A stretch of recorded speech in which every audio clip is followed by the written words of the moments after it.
Friday. Seattle met me with rain, as always. I rushed out of my apartment later than I'd planned. My hair was a mess of wet strands, my coat barely kept me warm, and my feet slipped on the slick sidewalk tiles. Everything was going wrong, and then it got worse. I collided with someone so hard on the corner of the street that I almost fell. Damn it, I hissed, struggling to keep my balance. My eyes lifted to meet those of a man in a dark blue coat. He stood in front of me with an expression of sincere remorse. In his hands was a spilled coffee cup, and on my coat, large brown stains. God, I'm such a klutz. Let me make it up to you, he said with a light accent I couldn't immediately place. His voice was warm, not too soft, and he handed me some napkins, nervously shifting on his feet. It's fine, I replied shortly, trying to calm myself down. I wasn't in the mood for random encounters. But when he smiled, I momentarily forgot about my ruined coat. His brown eyes. They seemed to hold a secret, something hidden. That was the beginning of a story I would think about for a long time, trying to figure out if it was a mistake on my part or a lesson fate had prepared for me. We stood in the rain at the corner, surrounded by people rushing past like an invisible stream. But suddenly, time seemed to stop. His smile was so genuine that I let my guard down. It made me wary.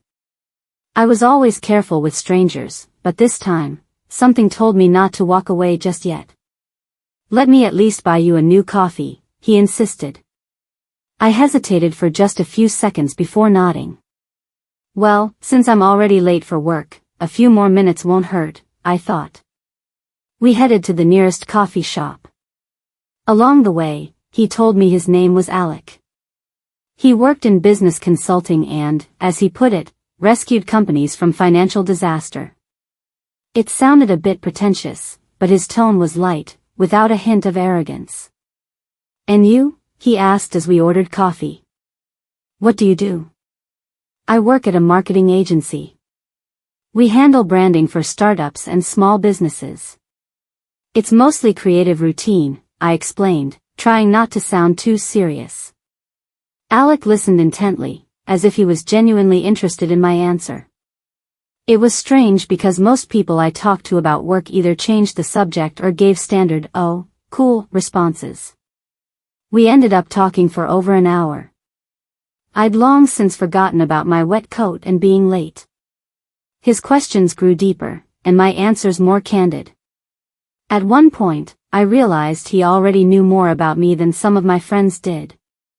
When I finally remembered I had to get to work, we exchanged numbers. He walked me to my office and said goodbye with a smile.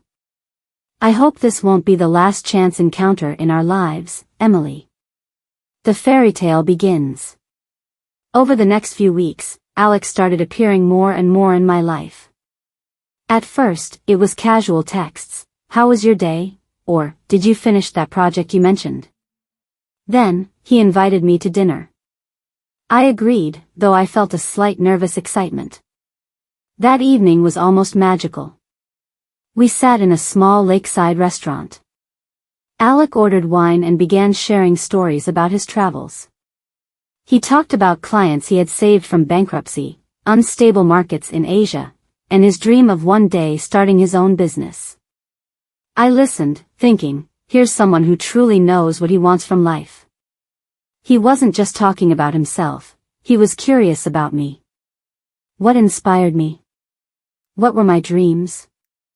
Who did I keep close? It felt like he wanted to learn every detail of my life, and it was captivating. Within a month, we couldn't imagine evenings without each other. We spent weekends together, walks, movies, long conversations on the rooftop of his apartment with glasses of wine.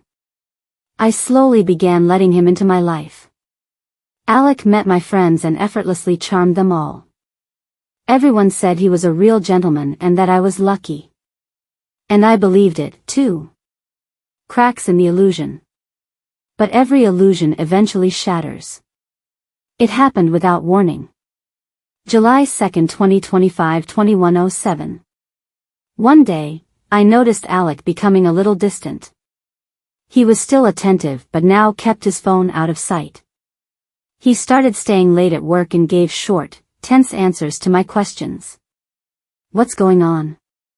I asked him during dinner one night. "You've been on edge lately." "Just work. A client's causing problems," he replied, not even looking up from his plate. I tried to convince myself it was just a temporary phase.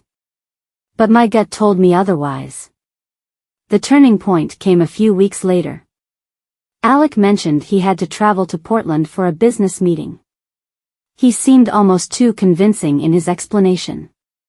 The next day, my friend Jessica accidentally spotted him downtown, walking with another woman.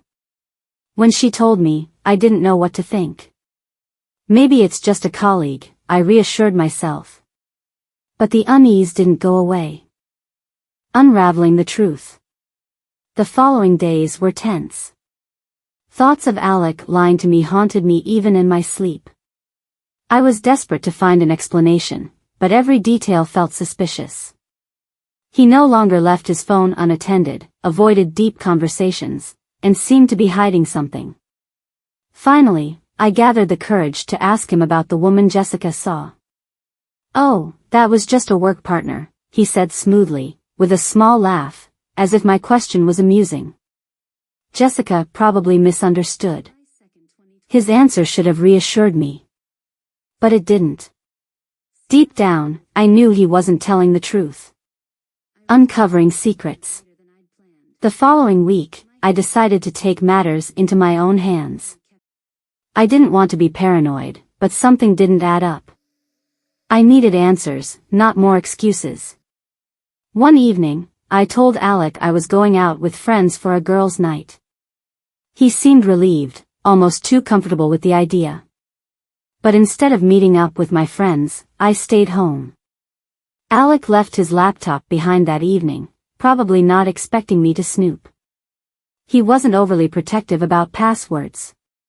In fact, he didn't bother setting one. Maybe he thought I trusted him too much to ever invade his privacy. I hesitated for a moment as I opened the laptop. But curiosity, and the growing fear in my chest, won. It didn't take long to find what I dreaded. Emails. Dozens of them from a woman named Lisa. Their messages weren't about business. They were personal, affectionate. They spoke of future plans together, shared weekends, and hidden rendezvous in different cities. My stomach dropped. Everything I believed about our relationship was now in question. I couldn't confront Alec immediately. I needed more information, a clearer picture of what was going on. That's when I decided to reach out to Lisa. I found her profile through one of her email signatures and sent a brief message. "Hi, my name is Emily. I think we need to talk about Alec." Her reply came within an hour. "What do you mean?"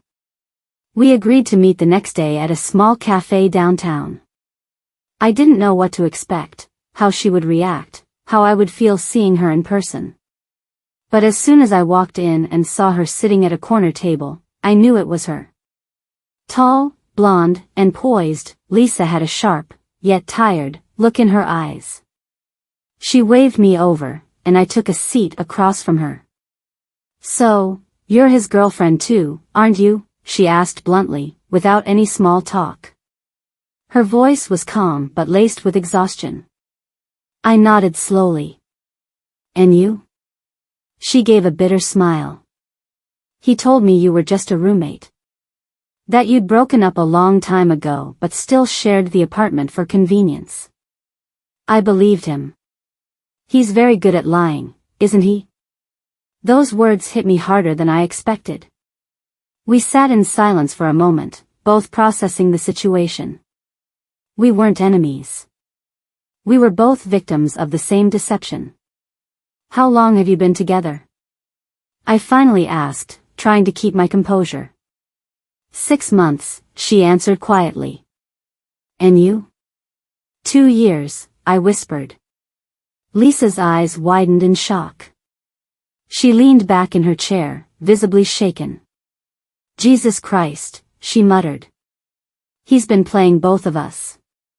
Probably more than just us. A plan for the truth. July 2, 2025, 21:07. We decided to dig deeper. Lisa mentioned another woman Alec had been seeing recently. We contacted her and, eventually, 2 more women. Their stories echoed ours. Alec had been charming, attentive at first, then gradually became distant and full of excuses. He vanished for long stretches under the guise of work trips or client meetings. It was infuriating to see the same pattern repeated with each of us. But instead of stewing in anger, we formulated a plan. We wanted Alec to face the truth, to see all of us in the same room and know he couldn't manipulate anyone anymore. Lisa invited him to a special dinner under the pretense of celebrating something important.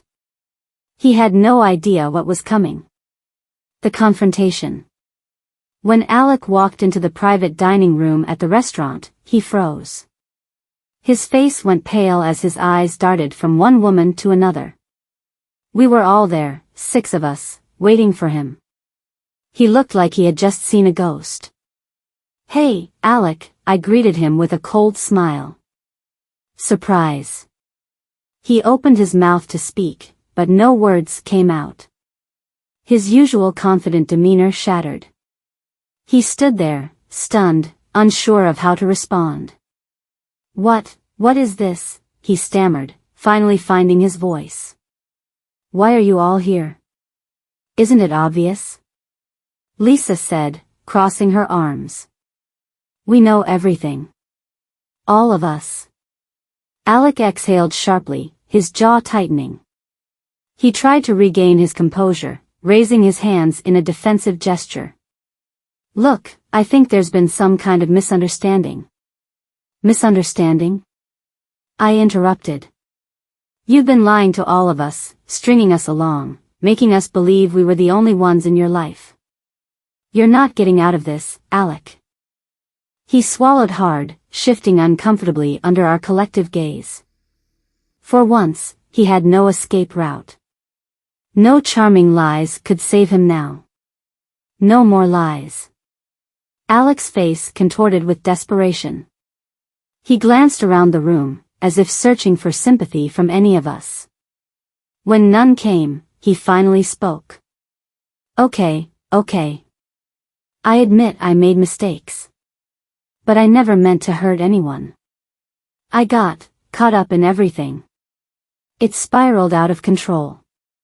"Spare us the excuses," one of the other women, Sarah, said sharply. "You knew exactly what you were doing." He turned to me, his voice softer. "Emily, you know me.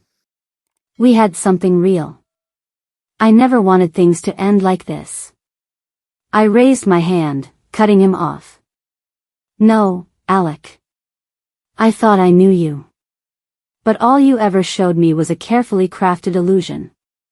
I don't know you. And frankly, I don't want to." The room fell silent. Alec stood there, defeated. He finally dropped the act and sighed heavily. "I guess this is what you all wanted, right? To humiliate me? Well, congratulations," he muttered bitterly. "I'm leaving." He turned and headed for the door, but Lisa wasn't done yet. "Oh, and by the way," she called after him. "Your name's already circulating on forums. Women will know exactly who you are now. You won't be able to pull this stunt again." Alec paused, his shoulders tensing. He didn't turn around. Instead, he muttered something under his breath and stormed out, slamming the door behind him. Moving forward. The aftermath wasn't easy. It took time to rebuild my sense of trust. Every time someone showed interest in me, I found myself questioning their motives. But I wasn't alone. Lisa and the others became an unexpected support system. We shared our pain, helped each other heal. We even created an online support group for women who had experienced similar betrayals. The stories poured in, and I realized that what we had done wasn't just about confronting Alec. It was about taking back our power. One day, I saw Alec on the street. He was alone, his head down. He no longer looked like the confident man I once knew. Our eyes met briefly, and he quickly looked away, hurrying past me. This time, I felt nothing. No anger. No sadness. Just peace. Life continued, and I knew I would never let anyone treat me that way again. I had grown stronger from the experience. And now, I wasn't afraid to start over. July 2, 2025, 21:07. Finding strength in healing. The days after the confrontation were filled with a strange combination of relief and lingering pain. I knew we had taken the right step by confronting Alec, but there was still so much emotional baggage to unpack. Every night, memories of our good times together would surface. I'd find myself questioning how much of it had been real and how much had been a lie. I wondered if he had ever truly cared for me, or for any of us. But I wasn't alone in those thoughts. Our small group of women stayed in touch. We would text, call, and sometimes meet for coffee, sharing updates on how we were coping. It became a kind of therapy, a reminder that none of us were crazy or overreacting. We had been manipulated by someone skilled in deceit, but together, we were reclaiming our narratives. The forum that changed everything. One evening, Sarah shared a link to a post on a relationship advice forum. It was from another woman who described a situation eerily similar to ours. She mentioned a man she was dating, handsome, charming, a business consultant with a tendency to disappear for work trips. The details were unmistakable. It was Alec. We reached out to the woman anonymously through the forum and warned her. At first, she was skeptical, but once we provided proof, she was devastated. She thanked us repeatedly, saying she felt like we had saved her from months, if not years, of heartache. From there, the story began to spread. More women contacted us, sharing their experiences with similar men. Our small support network grew into something larger. It wasn't just about Alec anymore, it was about giving a voice to anyone who had ever been lied to and manipulated in a relationship. Rebuilding myself. Slowly but surely, I began to feel more like myself again. I started focusing on work, taking on new projects that challenged me creatively. I even picked up old hobbies I had abandoned during my relationship with Alec, like painting and hiking. Every small step forward felt like reclaiming a part of my identity that I had lost. Friends noticed the change in me. My best friend, Jess, commented on how much more confident and grounded I seemed. "You're glowing lately," she said during one of our weekend brunches. "It's like you've shed a whole layer of bullshit that was weighing you down." I laughed, knowing she was right. Alec's betrayal had been painful, but it also taught me an invaluable lesson, never to compromise my intuition for the sake of someone else's convenience. An unexpected apology. Months later, I received a message I never thought I'd get, from Alec. It was brief but strangely sincere. "Emily, I've had a lot of time to reflect on everything. I know I hurt you and the others. I don't expect forgiveness, but I wanted to apologize. I was a coward, and I'm sorry for the pain I caused." For a moment, I just stared at the screen. I wasn't sure how to feel. Part of me was tempted to respond, to ask him why he did it, what he had been thinking all those years. But I knew it wouldn't change anything. I didn't need closure from him. I had found it within myself. I deleted the message without replying. A new chapter. A few weeks later, during one of my solo hikes at a nearby nature reserve, I met someone new. His name was Daniel, and he was a wildlife photographer who had been exploring the area. We struck up a conversation about the trails and ended up hiking together for the rest of the afternoon. There was something refreshing about him, no pretense, no games. He was open and curious, but not invasive. For the first time in a long while, I didn't feel the need to guard myself so fiercely. We exchanged numbers before parting ways, and though I wasn't ready to dive into anything serious just yet, I felt hopeful. Life had a way of surprising you when you least expected it. Letting go for good. Looking back now, I realize how much I've grown since that rainy day in Seattle when I first bumped into Alec. I'm no longer haunted by what could have been or by the questions I'll never have answered. July 2, 2025, 21:07. Instead, I carry the lessons with me, the importance of trusting my instincts, setting boundaries, and surrounding myself with people who lift me up rather than tear me down. As I stand on the summit of a trail overlooking the sprawling forests below, I take a deep breath. The air is crisp and cool, filled with the scents of pine and damp earth. The view stretches endlessly, a reminder of how vast and unpredictable life can be. And for the first time in a long while, I feel truly free. This is my story, but it's also a testament to every woman who's ever had to rebuild herself after betrayal. We are stronger than we realize. And sometimes, life's harshest lessons lead us to the most beautiful places.